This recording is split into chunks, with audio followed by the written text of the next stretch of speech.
Today I'm going to show you how you can fix your internet connection on TikTok. And the first thing you want to do is go ahead and go over to Wi-Fi and just check that you are connected to Wi-Fi. If you are connected to Wi-Fi and you are still getting this problem, what you can do is you can reset the Wi-Fi by disconnecting it, also resetting your router. And then if that doesn't work, what you can do is you can head back and come over to mobile data, and you can also connect to mobile data.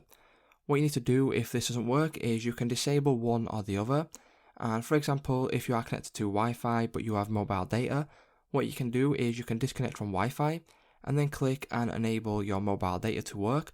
And then what that will do is it should sort out the connection. If none of those options work, what you can do then is you can go over to the Play Store, uninstall TikTok and then reinstall it. And you can also reset your mobile phone. And then once the mobile phone comes back on, the internet connection will then be resolved, and that's how easy it is to go ahead and fix your internet connection on TikTok.